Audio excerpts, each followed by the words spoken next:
Good evening, I'm Ian Hannamansing. Developing tonight, a man is dead after a brazen shooting at Vancouver Airport. What we know about the daylight shooting, we're on the scene. Plus, millions of Canadians face new COVID restrictions this weekend, while thousands chase down social media tips to get a vaccine in Canada's biggest city. Waited in line for about 3.5 hours for me to be told that I needed an appointment. Also tonight, he went shopping for a new TV. He left with 3 multi-year contracts, a tablet, and 2 phones. I was baffled by all this stuff. Having to extricate him from this web has been like a nightmare. Insiders tell us the pressure to sell is relentless. And shock after a positive drug test in one of the most storied sporting events. It's like somebody wins the Super Bowl and they're disqualified. It's not good for the sport at all. Victory at the Kentucky Derby is on the line. This is The National. An extraordinary police news conference tonight at Vancouver International Airport as a senior RCMP officer spoke of the recklessness of, quote, this generation of gangsters and promised what he called a next-level response by police. This just hours after the latest in a string of murders, this one just outside the international departure area of YVR. We have yet another homicide here in the Lower Mainland. The victim, I can tell you, is a 28-year-old man. The shooters chose an area where there are always lots of police and cameras, and as the RCMP chased the getaway vehicle on a public road, the suspects fired back. It is just one more in a string of shootings in public places in Metro Vancouver in the last few weeks. Briar Stewart's on the scene tonight. And Briar, you've spoken to homicide investigators. What are they saying about this shooting? Well, Ian, investigators still have part of the Vancouver International Departures area blocked off. They're still going through evidence on the ground. And I can tell you that they're focusing in on a white Mercedes that is behind the yellow police tape. We know that the shooting happened around 3 this afternoon. Police say the 28-year-old man who was shot and killed was known to them. And they really do believe that his death is just part of this ongoing gang conflict in the Lower Mainland. Now, police believe there were at least 2 suspects in the vehicle that fled. They described it as a black SUV. And not far from here, a Richmond RCMP officer came across the vehicle. He tried to stop the vehicle, but the suspects began firing. We understand that the car was hit, but the officer was fine. It was at that point that investigators say that police pursuit by that officer was halted. They said the officer didn't fire back because they were concerned about public safety because this was a very busy road. Police then took the extraordinary step of closing off a number of bridges leading into the airport area and into Richmond to try to fence in that car, but the SUV was found not long after, about 30 kilometers away in Surrey, and it was burnt out. Now, police say that they're going to be going through the cameras at the airport because, of course, this is a place where there is a lot of security. They're going to be looking at that footage, and they're also appealing for people who were on the road that had dash cam video to come forward with it as well. Yeah, so as you point out, as far as we know, the RCMP did not fire any shots because this was a public area and they didn't feel it was safe. Clearly, the suspects didn't care about shooting back, and the police are concerned about what they're seeing as this growing recklessness. They will stop at nothing to target rivals, even if it's at an international airport in broad daylight on Mother's Day. And Briar, as I mentioned, this is one in a series of shootings in the Metro Vancouver area. Take us through some of that. Yeah, a series of very violent acts in sometimes really public places. There was a shooting just yesterday in Burnaby where a man was killed. And last weekend, there was a targeted shooting outside of a mall in Delta. In that case, a police or corrections officer rather was killed. There's been a number of incidents over the past 3 weeks, and police say that the violence is escalating. And every time, Ian, they do one of these news conferences, they articulate the same concern that they're really worried that people are going to be put at risk, innocent bystanders, because the violence is unfolding in such a public way. And as one of the officers said, they're running out of words. Briar, thank you very much. Mm-hmm. Well, let's turn now to Canada's overall pandemic picture, which got brighter this past week, day by day. But tonight, that's little comfort for 3 provinces grappling with crushing caseloads and facing down new restrictions.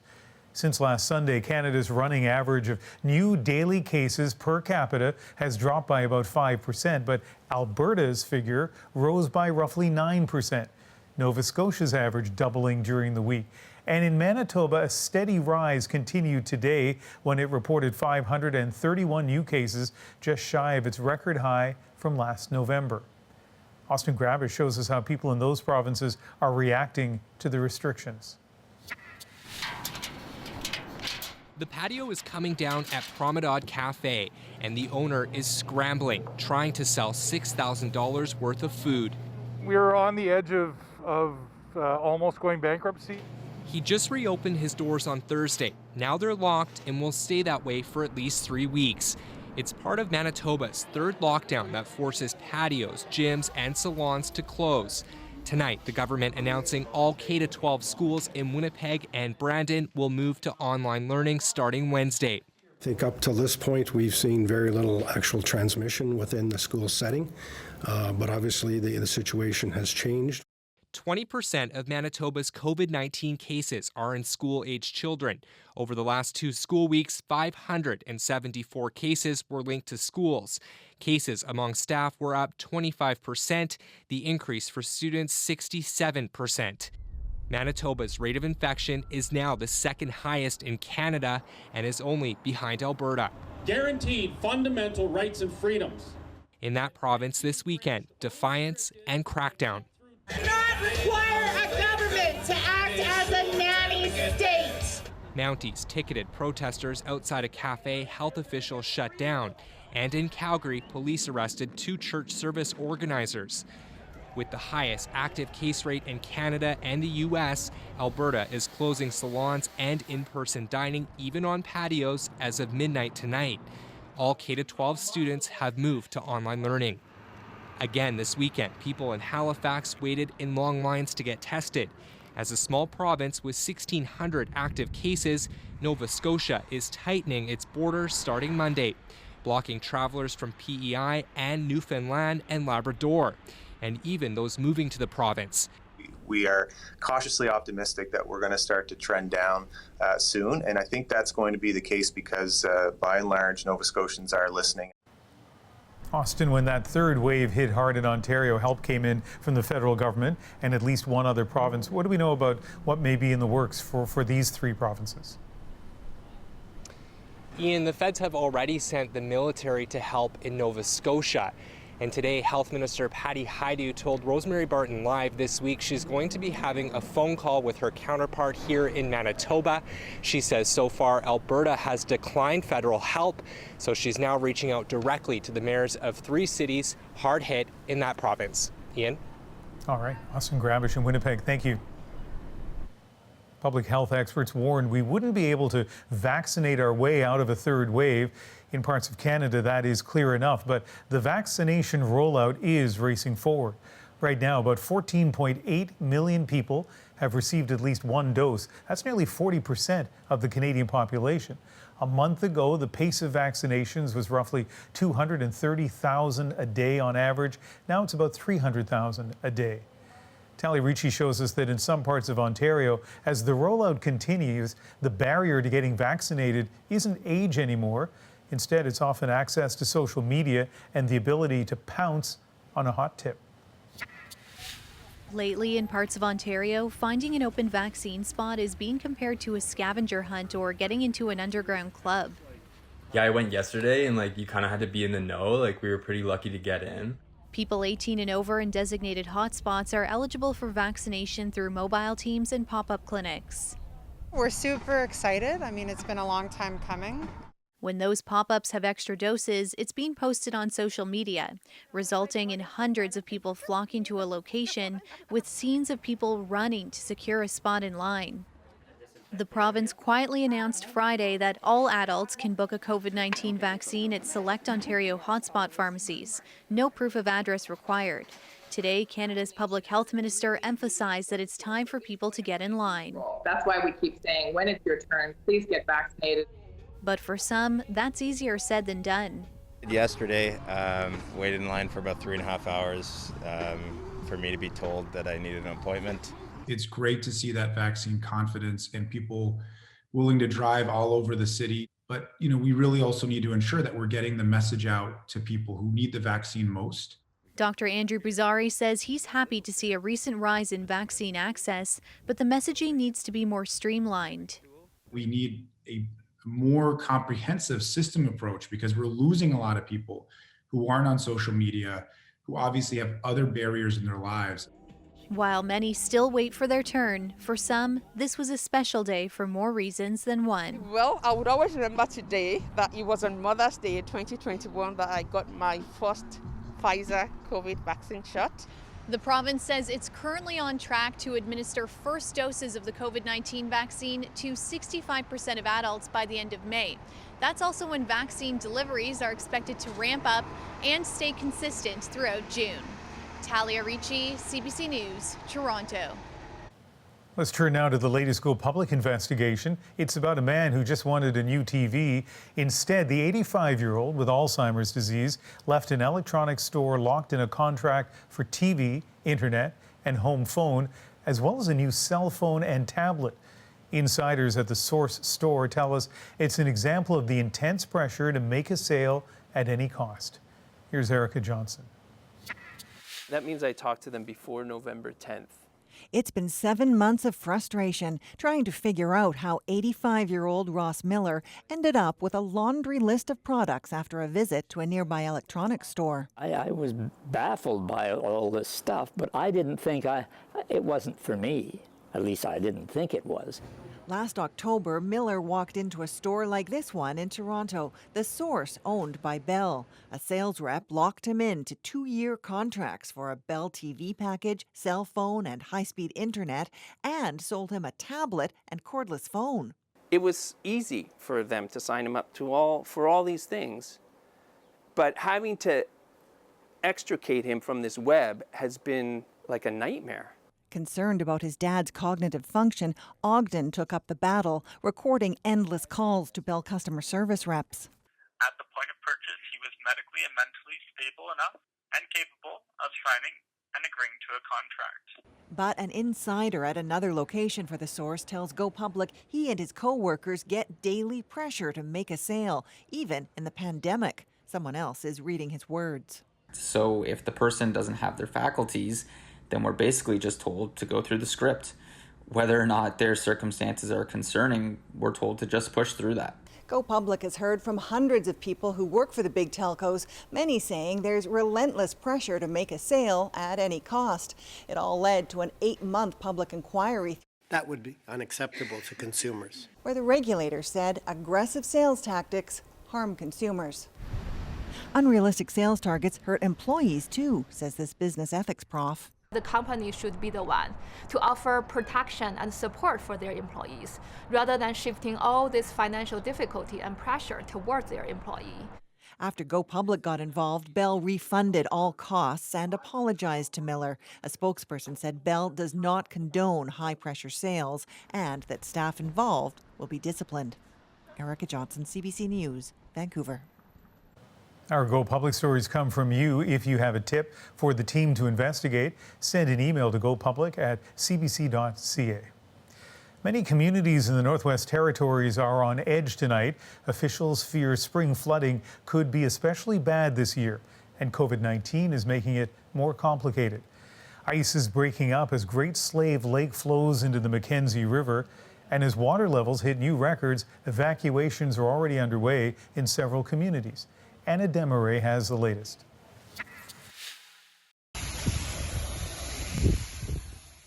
Just yesterday, people were coming down to the Mackenzie River to watch the ice break up, but the circumstances changed quickly. And today, Fort Simpson is quiet, with many residents gone. Water levels breached 15 meters, triggering an automatic evacuation for the majority of the town. The mayor says everyone in the danger zone should leave. I realize we can't literally drag people out of their houses and force them, but strong encouragement to think about, their own safety and comfort. The evacuation effort is hampered by the pandemic. Normally, the plan is to send most people to Yellowknife, but the city is dealing with a wave of COVID infections, so some people are being sent further afield. Last night, 21 people were flown to Fort Smith, a community 700 kilometers away.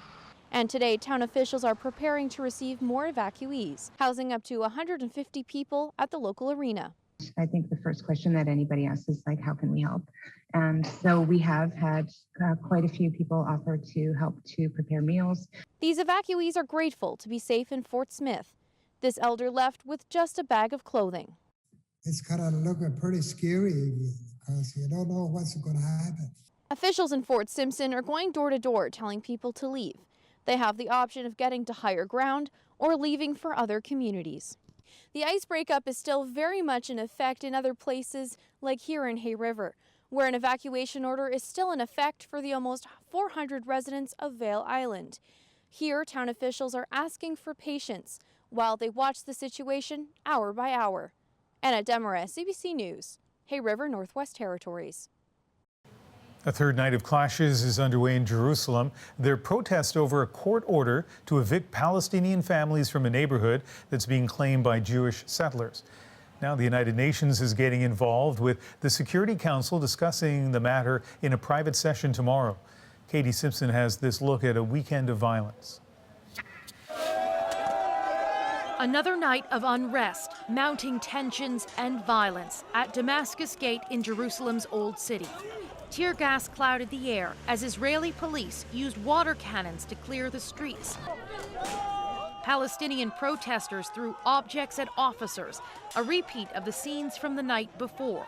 Chaos unfolding then as tens of thousands of Muslim worshippers were finishing prayers to mark the holiest night in the Islamic calendar. They do not want us to pray. There is a fight every day. Every day there are troubles, this man says. How can we live, he asks. Hundreds of Palestinian protesters have been hurt over the past few days, and more than a dozen Israeli police officers have been injured as well. We will not allow extremist elements to disturb the peace in Jerusalem, says Israeli Prime Minister Benjamin Netanyahu as he defended the police response. These clashes stem from a decades-long dispute over this land, reignited by a looming deadline. Israel's Supreme Court had been expected to rule Monday on whether to uphold the eviction of Palestinian families from the Sheikh Jarrah neighborhood in East Jerusalem, properties that Jewish settlers say are theirs. Today, it was announced that decision is delayed by at least a month, though tensions remain high. Israeli first responders were called to wheat fields near the Gaza Strip as incendiary balloons were released, setting fires. This is in support of our brothers in Sheikh Jarrah, this man says. We will not leave alone, and we will make Israelis regret, he says. The U.S. National Security Advisor spoke with his Israeli counterpart tonight to call for a de-escalation of tensions and to reiterate U.S. opposition to evictions. In a statement from Saturday, Canada's Foreign Affairs Minister said Canada is deeply concerned that recent decisions on settlements and demolitions and evictions, including in Sheikh Jarrah, would negatively impact livelihoods and undermine the prospects for a two-state solution. Katie Simpson, CBC News, Washington. Bob Baffert has had a legendary talent for picking winners. The trainer's latest, Medina Spirit, just won the Kentucky Derby. But now it could be the first horse stripped of a Derby title for doping in more than 50 years. And as Matt Demore shows us, Baffert's Midas touch is under the microscope. Bob Baffert does it again! Medina Spirit has won the Kentucky Derby! It seemed to be a triumph. Medina Spirit's victory gave trainer Bob Baffert a record 7th win at the Kentucky Derby, which now, a week later, he risks losing. I got the biggest gut punch in racing for something that I didn't do. And this is really, it's disturbing. It's an injustice to the horse. Baffert says Medina Spirit failed a post-race drug test, which found the steroid betamethasone. The drug is sometimes used to treat pain and inflammation in horses, and while it's legal under Kentucky racing rules, betamethasone must be cleared 2 weeks before a horse races. This morning, Baffert pushed back against the results. Betamethasone, even though it's an allowed drug, therapeutic medication, we did not give it. My veterinarian, nobody here, that matter of fact, Medina Spirit has never been treated with betamethasone. This is Baffert's fifth horse known to have failed a drug test in just over a year. Following today's revelation, the complex that hosts the Kentucky Derby, Churchill Downs, suspended the trainer. In a statement, the venue said, "To be clear, if the findings are upheld, Medina Spirit's results in the Kentucky Derby will be invalidated." Sports reporter Beverly Smith says it's a huge deal for the world of horse racing. It's like somebody wins the Super Bowl and they're disqualified. It's not good for the sport at all. The sport is, struggling with trying to appear, to have integrity. And you not only have to have integrity, you have to have the appearance of integrity. The Kentucky Horse Racing Commission is looking into Medina Spirit's test results. In a statement, the organization told CBC that during the investigation, both the trainer and owner of the horse will be afforded due process and opportunity to appeal. Baffert says his team will do its own investigation, with more than just a Kentucky Derby win on the line. Matt Damoul, CBC News, Montreal. Some magic last night for the most exciting hockey player in the world. Edmonton Oiler Connor McDavid hit 100 points in just 53 games.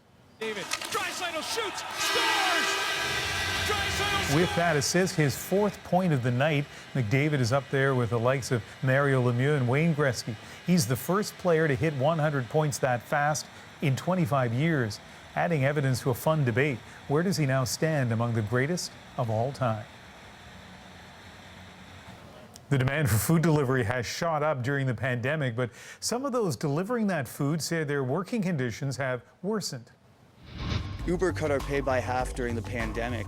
Some couriers say that they've been forced to make dangerous compromises.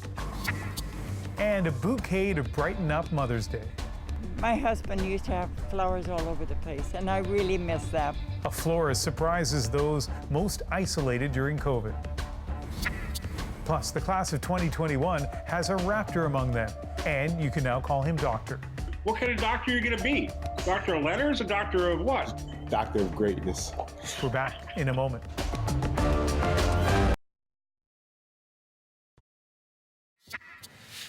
Today, for the third day in a row, India is reporting more than 4,000 new deaths from COVID-19. That is a convoy of ambulances spreading the urgent message that lockdowns must be respected. The exploding caseload puts pressure on the medical system in more ways than the obvious one.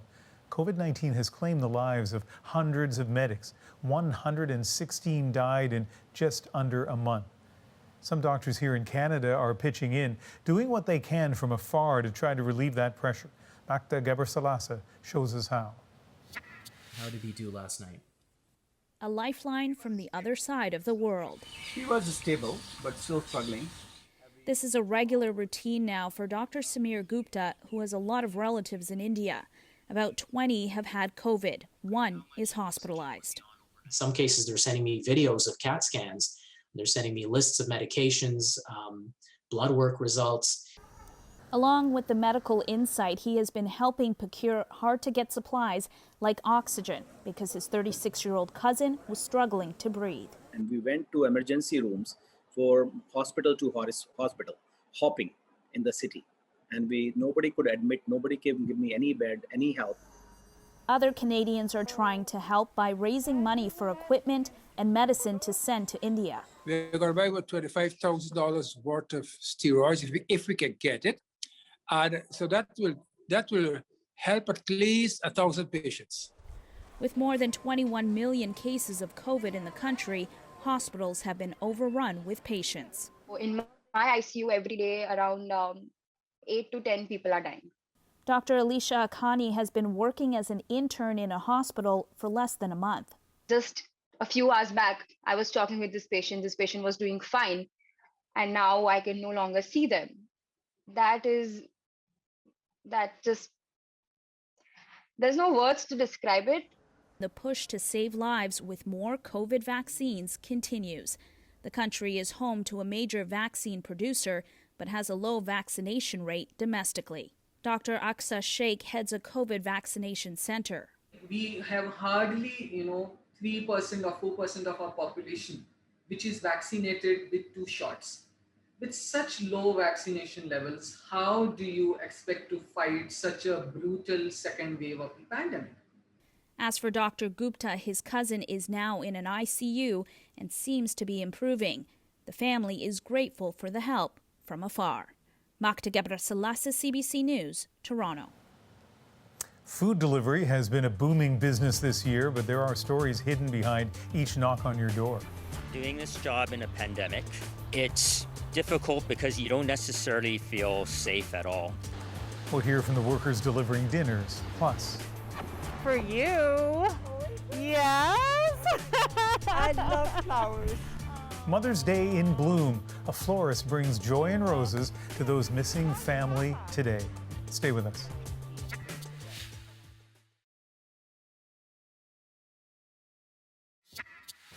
Stay-at-home orders have forced many Canadians to depend on couriers, people delivering pizza or a grocery order right to your door.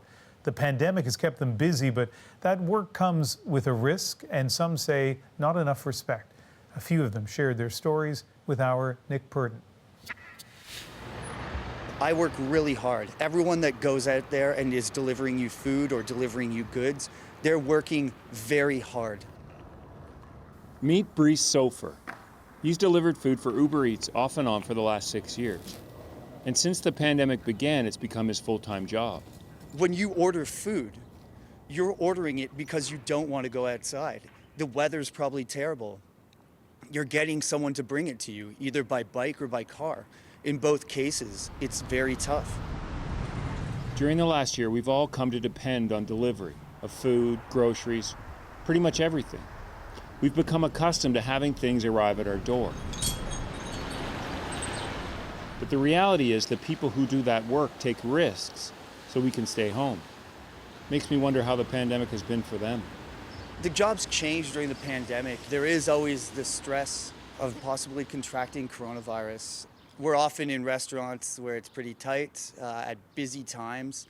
There can be a lot of couriers all bunched up together.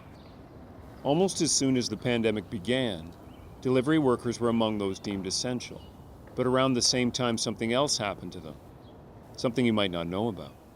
Uber cut our pay by half during the pandemic.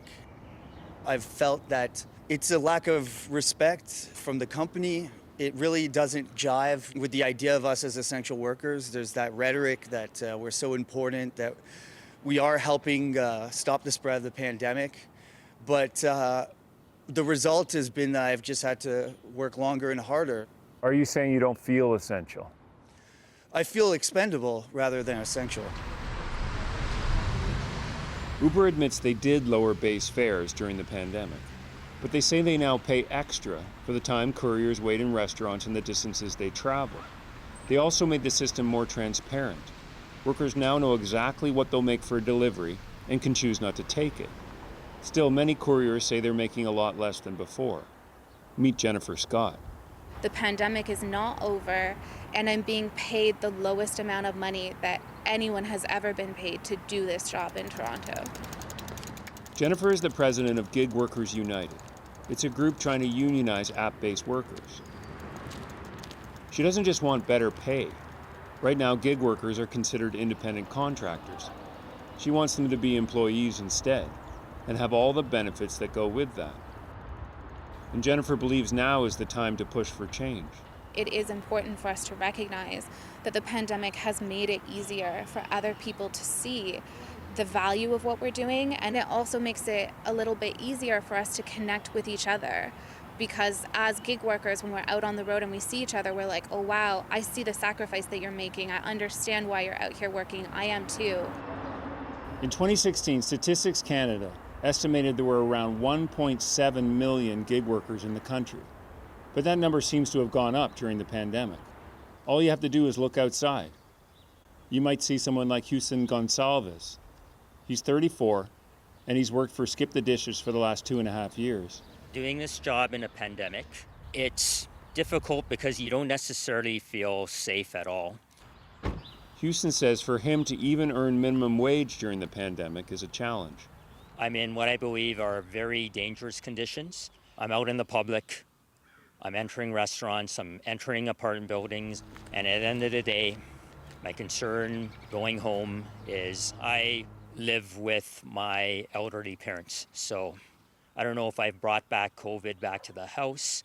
There's always that potential. And at their age, it's stressful. As a result, I limit my hours and I limit the amount of income I can make. If Houston doesn't work, he doesn't get paid. It's that simple. There are no sick days for independent contractors. And I talked to one courier whose identity we've protected, and he told me how during the pandemic he made one of the toughest decisions of his life. If I don't go to work, my rent doesn't change, my bills don't change. So during COVID, I have gone to work with symptoms of the virus because I don't have paid sick days. And I probably seem like a terrible person right now. It's a terrible choice to make. I resent that I'm made to make that choice. I feel it's so unfair. I wish I didn't have to. He told me that he knows other couriers that have made the same decision. If I ever found out that I made someone sick, if I ever found out that I had, potentially harmed someone, I would feel terrible. It's terrible, but I have no choice. That's the reality of the pandemic. The balance between how much you work and how much you put yourself and those around you at risk. It's a decision made every day. Still, Brees knows that the pandemic has made his job more important than ever. I do have that sense of pride. I'm very happy to help the community. I'm very happy to help people self-isolate. I've delivered to people who I know were staying at home because of COVID. And that's why Brees wants to keep working. Instead of walking away, he's joined with Gig Workers United to fight for the job he loves. And I'm going to stick it out. I'm going to stay until we win the rights that that we deserve, that we all deserve, until we can come together collectively and we can sit at the table with the boss, look at each other as equal, and get the rights that we need. Perhaps one of the things we can learn from this pandemic is to take better care of those who keep us safe. Nick Purdon, CBC News, Toronto. Moms marked a second Mother's Day under the pandemic today. And it's days like these when isolation is particularly difficult, especially for seniors who can't gather with loved ones. That's why one BC woman wanted to help break that sense of loneliness with flowers. And as Greg Rasmussen explains, things are now blooming. So I always put roses in them because it's a little bit special. Getting things into shape for an extra special delivery. Just take that out to the truck and just put it on the ground. Mother's Day is always a busy time for florists, but these 50 bouquets are being sent out for free, part of a volunteer effort to cheer up seniors left isolated by the pandemic. Here's a good one. Where flowers bloom, so does hope. Aww. This is Seniors Village, other half. Hello. I have a delivery for a special lady. Stop one, a senior living on her own. So this is bouquets for Baba. And do you know what Baba is? Grandma, right? That's correct, in Ukrainian. Do you know any Babas? No, I am. You're a Baba. They call it Bouquets for Baba, a Mother's Day treat for Giselle O'Brien. So this all comes from people donating in the community because they want to show you that they're thinking about you and they care about you and they're honoring you and respecting you. One of O'Brien's caregivers says it has an amazing impact. So many of the seniors are isolated right now, and this just says, we know you're here, we care, you're not alone. I love them. And I keep them till the last one is gone. It started when Trina Innes decided to drop off a bouquet anonymously at a care home. That was just 2 months ago. And has this taken over your life in a way? Yes, but in a good way. They're now delivering about 100 bouquets a month, raising thousands of dollars, and have plans to expand. Seniors are living alone, and COVID aside, they don't have a lot of visitors, and we need to say thank you to them and let them know that there's people out here really caring and respecting them. Hello, Lorette. Next stop, a retirement home. For you. Yes.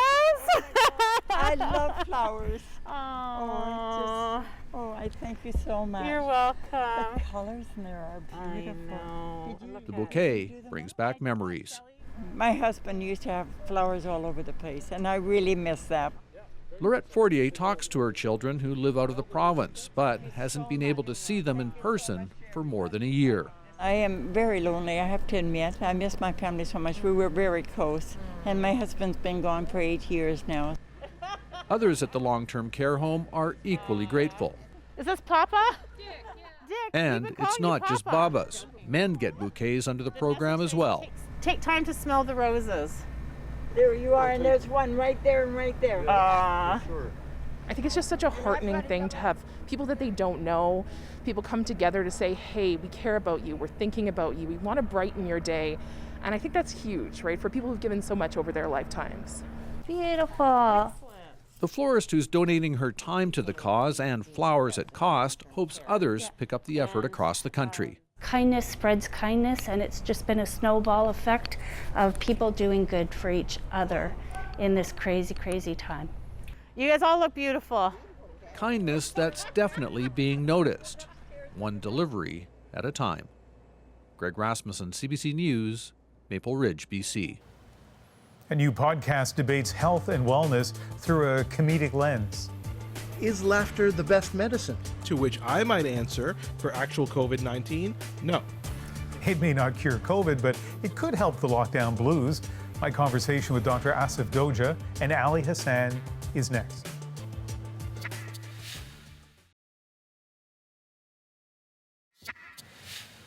Welcome back. It's called Doctor versus Comedian.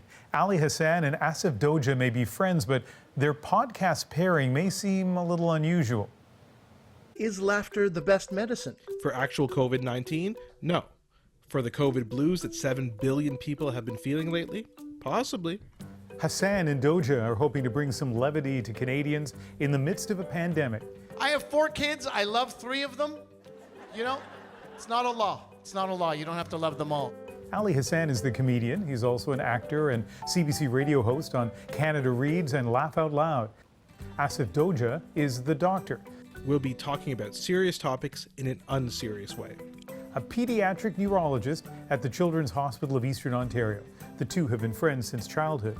I was curious about how medicine and comedy combine in a podcast, so we sat down and chatted about it. Asif, Ali, thank you very much for joining us.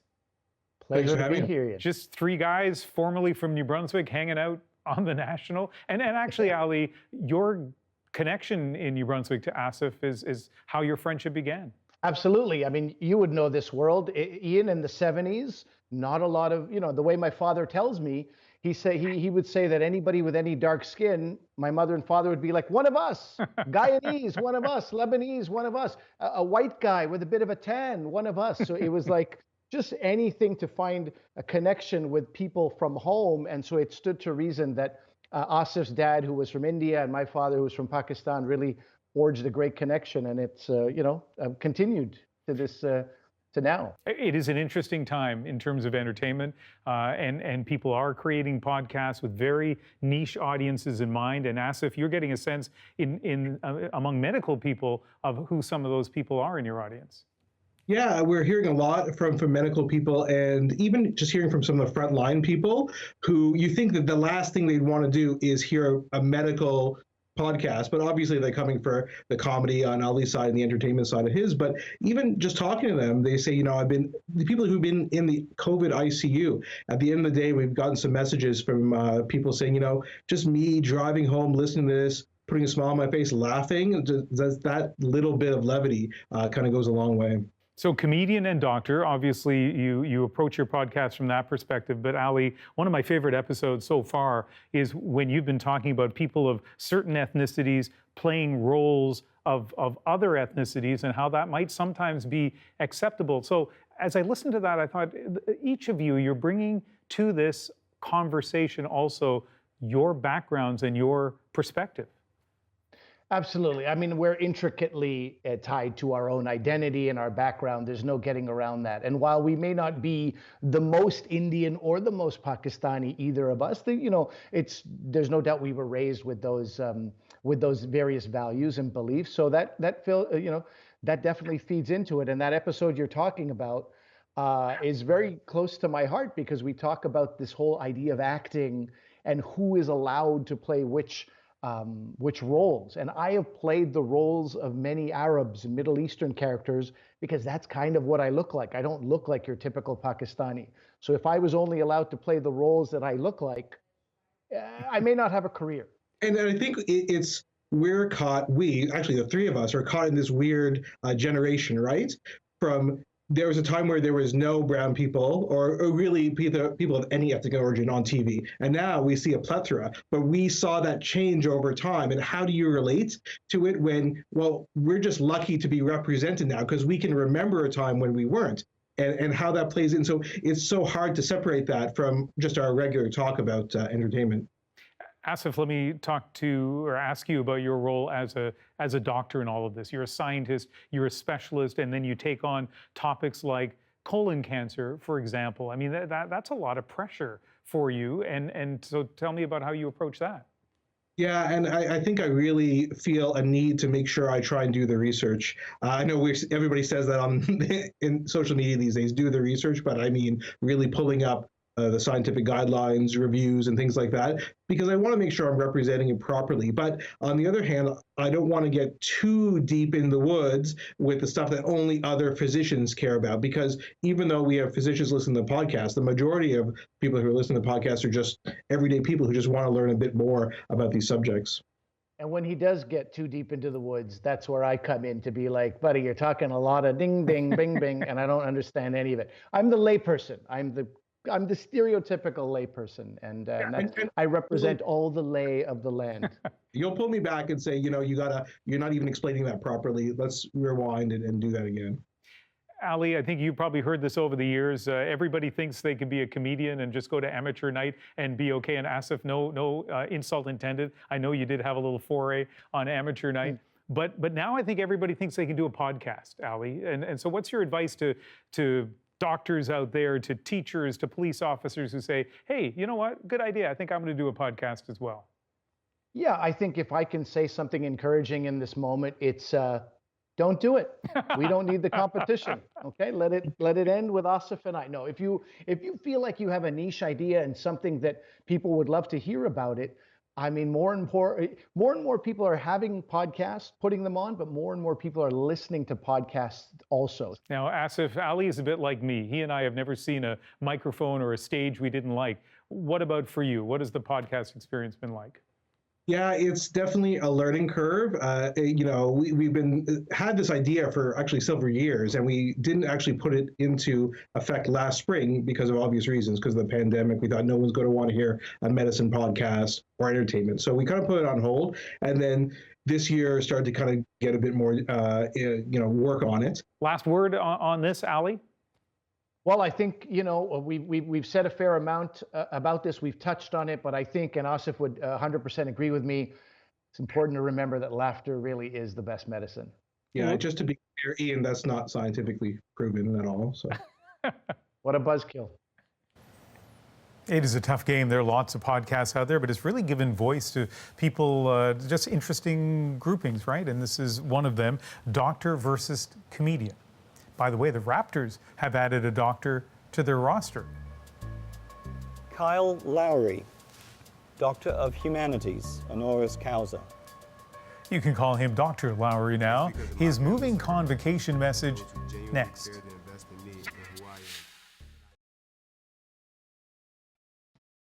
What kind of doctor are you going to be? Doctor of letters or doctor of what? Doctor of greatness. That is Toronto Raptors great Kyle Lowry joking around a couple of weeks ago after learning he would receive an honorary doctorate from Nova Scotia's Acadia University. Truth is, Kyle Lowry has had an advanced degree of greatness on the court for a long time, but today he became a Doctor of Humanities. And that's our moment.